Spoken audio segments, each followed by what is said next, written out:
सभी मित्रों का बहुत बहुत स्वागत है। मित्रों, आज के वीडियो में आपको दो महत्वपूर्ण ज्ञान प्राप्त होगा। पहला ज्ञान है भगवान महात्मा बुद्ध के उपदेश। उसके बाद जानेंगे स्वास्थ्य से संबंधित बहुत ही महत्वपूर्ण जानकारी। तो मित्रों, चलिए पहले भगवान महात्मा बुद्ध के उपदेश को सुनते हैं एक छोटी सी कहानी के माध्यम से।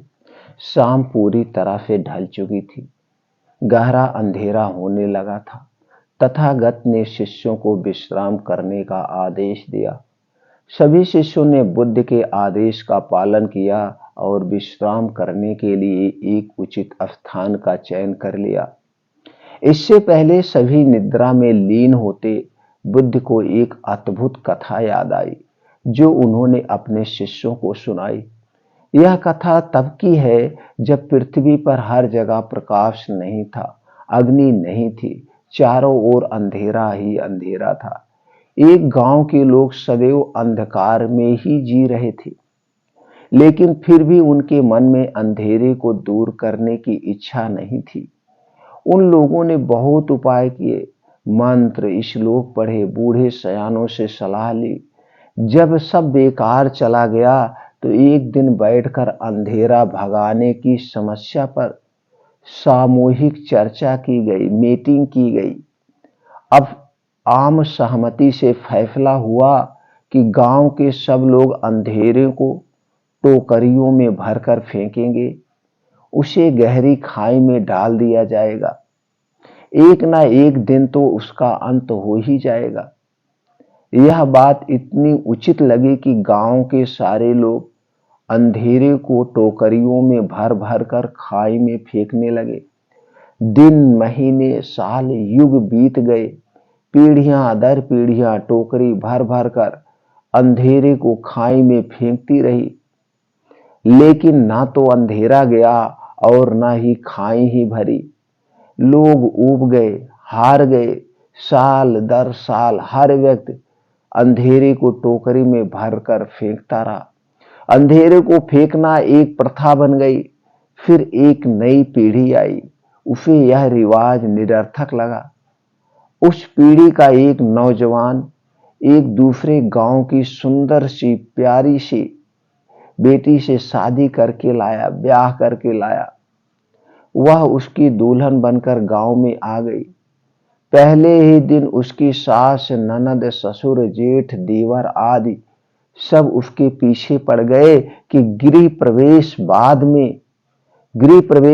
में करना, पहले 5 टोकरे अंधेरे उस खाई में फेंको। वह हंसने लगी। उसने अपने वस्त्रों की गांठ में से एक सफेद चीज निकाली, अपने मायके से लाया दीपक निकाला, 2 पत्थर रगड़कर अग्नि प्रज्वलित की। दिया बाती तेल और अग्नि के मेल से उजाला हो गया। लोग कहते रह गए, दिया जला, अंधेरा दूर हो गया। उस दिन से उन लोगों ने अंधेरे को फेंकना छोड़ दिया, क्योंकि वह दिया जलाना सीख गए थे। दोस्तों, आपने क्या सीखा इस छोटी सी कहानी से, हमें कमेंट सेक्शन में जरूर बताइएगा। दोस्तों, आज जो स्वास्थ्य से संबंधित जानकारी हो, विटामिन B12 की कमी, विटामिन 12 की कमी। दोस्तों, ये विटामिन 12 हमारे शरीर के लिए बहुत महत्वपूर्ण है। अगर विटामिन B12 की कमी हो गई तो दोस्तों हमें बहुत सारी बीमारियां हैं जो कि घेर लेती हैं। इसलिए आप अपने शरीर के विटामिन B12 की पूर्ति के लिए कौन सी चीजें खाएं, जो चीजें आपके किचन में पाई जाती है, उन चीजों के बारे में बताएंगे।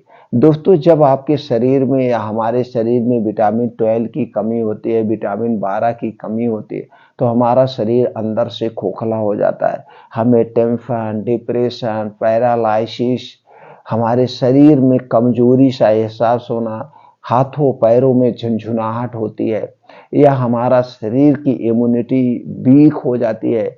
बहुत सारी ऐसी बीमारियां घेर लेती है, तो जिसकी वजह से हम बीमार पड़ जाते हैं। तो दोस्तों, विटामिन B12 वाले कौन कौन से प्रोडक्ट हैं, हम उनके बारे में बताएंगे, और इसके साथ ये भी बताएंगे कि इसे कब और कितनी मात्रा में लेना है, कब और कितनी मात्रा में लेना है। दोस्तों जब हमारे शरीर में विटामिन B12 की कमी होती है तो हम भ्रम की स्थिति में रहते हैं, पैरालाइसिस होने के चांसेस बहुत ज़्यादा रहते हैं, हम डिप्रेशन में चले जाते हैं। आप देखते होंगे मांसपेशियां कमजोर होने लगती है, आंखों से कम दिखाई देने लगता है।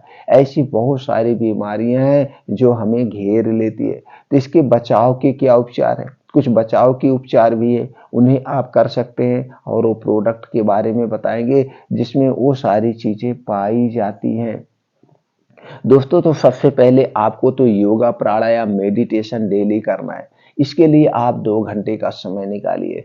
तो दोस्तों ये 2 घंटे में क्या है, आपका 5 से 6 किलोमीटर का मॉर्निंग वॉक और वो भी नंगे पांव, और इसे आधे घंटे में कवर करिए। जब नंगे पांव मॉर्निंग वॉक करना दोस्तों किसी जमीन पर जहाँ पे हरी घास हो वहां पे करना। उसके बाद इसके लिए 2 योगा सबसे ज्यादा जरूरी है। पहला योगा है दोस्तों नाड़ी शोधन योगा। नाड़ी शोधन, जी हाँ मित्रों, अगर आप नाड़ी शोधन योगा करते हैं आधे घंटे डेली तो आपके शरीर में विटामिन B12 की कमी नहीं होगी। तो दोस्तों ये नाड़ी शोधन योगा कैसे, जिसे हम अनुलोम विलोम कहते हैं। बैठ जाइए, एक नाक से सांस लीजिए, अगली नाक से छोड़िए, फिर उस नाक से लीजिए, उस नाक पे छोड़िए। दोस्तों ये अनुलोम विलोम योगा कैसे करना, यूट्यूब पे बहुत सारी वीडियो पड़ी है, किसी का भी आप देख करके अनुलोम विलोम कर सकते हैं। दूसरा है कपालभाति। कपालभाति 15 से 20 मिनट हमें डेली करना है। 15 से 20 मिनट कपालभाति करने के बहुत सारे फायदे हैं। पहली बात तो आपका पाचन तंत्र हमेशा दुरुस्त रहेगा, लीवर से संबंधित कोई बीमारी नहीं है, अगर ये बीमारियां हैं स्वतः ठीक हो जाएगी। ऐसे बहुत सी बीमारियां हैं जिसमें फायदेमंद है। उसके बाद दोस्तों वहीं पे बैठ के कुछ और प्राणायाम करिए, जैसे शीर्षासन, वज्रासन या फिर प्राणायाम कुछ और कर सकते हैं। और लास्ट में आपको दोस्तों मेडिटेशन जरूर करना है। मेडिटेशन 20 से 25 मिनट मेडिटेशन कीजिए। आपके अंदर दोस्तों 2 माइंड होता है, एक कॉन्शियस माइंड, दूसरा सब कॉन्शियस माइंड। हमारा जो सब कॉन्शियस माइंड है 24 घंटे वर्क करता है, इसलिए इसे आप अच्छे अच्छे विचार दीजिए, अच्छी अच्छी सोच रखिए। कभी नेगेटिव मत सोचना, कभी अपने आप को बीमार मत समझना, नहीं तो ये बहुत पागल होता है। जो आप नेगेटिव सोचोगे उस शब्द को ये पकड़ लेगा और आपको वही बार बार बातें बताएगा, जिससे आप टेंशन में रहते हैं। इसलिए अपने आप को हमेशा पॉजिटिव रखिए, सकारात्मक सोचिए, कभी भी नेगेटिव मत सोचिए, आप कभी बीमार नहीं पड़ेंगे। इतना करने के बाद कुछ प्रोडक्ट हैं दोस्तों, कुछ चीज़ें ऐसी हैं जिसमें विटामिन B12 बहुत ज़्यादा मात्रा में पाया जाता है। वो कौन सी चीज़ें? पहली बात तो है दूध, यानी डेयरी प्रोडक्ट। दूध से बने हुए जितने प्रोडक्ट हैं, जैसे दूध हो गया, दही हो गया, मट्ठा हो गया, पनीर हो गया, चीज हो गया, ये सारी चीज़ों में विटामिन B12 सबसे ज़्यादा पाया जाता है। तो दोस्तों ये चीज़ें जो खाइएगा शुद्ध खाइएगा, घर के खाइएगा। ये जो पैकेट की चीज़ें मिलती हैं इसमें नहीं पाया जाता है, ये आपके स्वास्थ्य के लिए हानिकारक है। तो दोस्तों इसे अपने घर का दूध, दही, मट्ठा खाइए, उसमें विटामिन B12 बहुत पाया जाता है। दूसरा है फल। कुछ फल ऐसे हैं जिसमें विटामिन B12 सबसे ज्यादा पाया जाता है, जैसे दोस्तों टोफू, कीवी, केला, संतरा, अंगूर, सेब, अनार, अमरूद, पपीता। इन सब फलों में दोस्तों विटामिन B12 यानी विटामिन B12 प्रचुर मात्रा में पाया जाता है। तो जैसे आपका बजट हो, अपने बजट के हिसाब से इन फलों का सेवन जरूर करिएगा। वो भी दोस्तों समय से, इन फलों का बदल बदल के, कभी उस फल को खाइए, कभी उस फल को खाइए। जिस फल का सीजन हो उस सीजन में उस फल का सेवन जरूर करिए। बिना सीजन में फल मत खाइए। सीजन में खाने से क्या होता है, उस समय केमिकल कम पड़ा होता है, दवाएं कम पड़ी होती है, और सीजन में फल भी सस्ते मिलते हैं, तो सीजन वाइज फल लेना चाहिए। अब दोस्तों कुछ ऐसी सब्जियां हैं जिसमें विटामिन B12 सबसे ज्यादा पाया जाता है। तो दोस्तों साग लीजिए, बथुआ लीजिए, पालक लीजिए, ब्रोकली लीजिए। अब दोस्तों ये परवल लीजिए, इसमें भी पाया जाता है। आप गाजर लीजिए, अनार लीजिए, गाजर लीजिए, चुकंदर लीजिए, पत्ता गोभी लीजिए, यानी जितनी प्रकार की हरी साग सब्जियां हैं सब में विटामिन B12 पाया जाता है। तो हरी साग सब्जियों को सीजन वाइज अपने डाइट में रोज शामिल करिए। जितना हो सके ज्यादा से ज्यादा हरी साग सब्जी खाइए। आप अनाज कम खाइए, साग सब्जी ज्यादा खाइए, ये खा सकते हैं। और दोस्तों कुछ ड्राई फ्रूट होते हैं जिन ड्राई फ्रूट में विटामिन B12 प्रचुर मात्रा में पाया जाता है। जैसे दोस्तों बादाम, बादाम आप 7 से 8 बादाम लीजिए, रात में भिगो दीजिए, सुबह इसे खाइए। लेकिन बादाम लेने में एक सावधानी है दोस्तों, बादाम मार्केट में 2 टाइप की बिकती है, एक खट्टी बादाम, एक मीठी बादाम। खट्टी बादाम कभी मत लीजिएगा, खट्टी बादाम में साइनाइड टाइप का पॉइजन पाया जाता है। जब आप लीजिएगा मीठी बादाम लीजिएगा, वो अच्छा होता है चक्कर। बादाम खाइए, किशमिश खाइए, काजू, अखरोट, अंजीर, मूंगफली, खजूर, अलसी का बीज, ये सारी चीज़ों में विटामिन बी 12 पाया जाता है। तो जैसे आपका बजट है, कभी आप बादाम खाइए, कभी किशमिश खाइए, कभी पिस्ता खाइए। ये जो सीजन वाइज है ना, इस सीजन वाइज इन सभी चीज़ों को अपने डेली डाइट में आप शामिल करिए। कभी भी आपको प्रोटीन की कमी नहीं होगी, कभी विटामिन की कमी नहीं होगी, और आपके शरीर में जो सभी पोषक तत्वों की पूर्ति होगी। और लास्ट में मित्रों जाते जाते एक बात जरूर कहेंगे, जो आपके शरीर के अंदर 3 दोष पाया जाता है, वात दोष, पित्त दोष, सबसे बड़ा बीमारी का कारण यही है। तो आप अपने शरीर के अंदर जो वात पित्त कफ पाया जाता है, इसे कभी बढ़ने मत दीजिएगा। वात पित्त कफ को जो बढ़ाने वाली चीजें, उसे कभी मत खाइए, आप कभी बीमार ही नहीं पड़ेंगे। और डेली रूटीन में आप अपने लिए 2 घंटे का समय निकालिए। ये 2 घंटे का समय आपको 5 बजे से 7 बजे का समय आपका अपना समय होना चाहिए, जिसमें आप योगा करेंगे, प्राणायाम करेंगे, मेडिटेशन करेंगे। दोस्तों खुश रहिए, इंजॉय करिए हमेशा।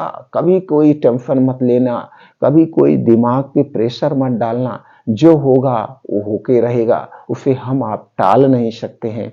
हम आप अपनी जिंदगी के इंजॉय करिए, परिवार के साथ इंजॉय करिए, परिवार से हमेशा तालमेल बना के रहिए। कभी भी आप परिवार में अगर कोई 4 बात कह भी रहा है, चाहे आप बड़े हैं चाहे छोटे हैं, वो 4 बातें सुन लीजिए, अगली बार तो अपने आप शांत हो जाएगा। इससे क्या होता है, घर में गृह क्लेश नहीं होता है, झगड़े नहीं होते दोस्तों। इसलिए अपने जिंदगी को एंजॉय के साथ दीजिए, हमेशा खुश रहिए और अपने आप को हेल्थी बना के रखिए। अपना भी खुश रहिए, दूसरे को भी खुशी दीजिए। दोस्तों ये वीडियो ज़्यादा से ज़्यादा लोगों तक शेयर करिए। सब लोग खुश रहें,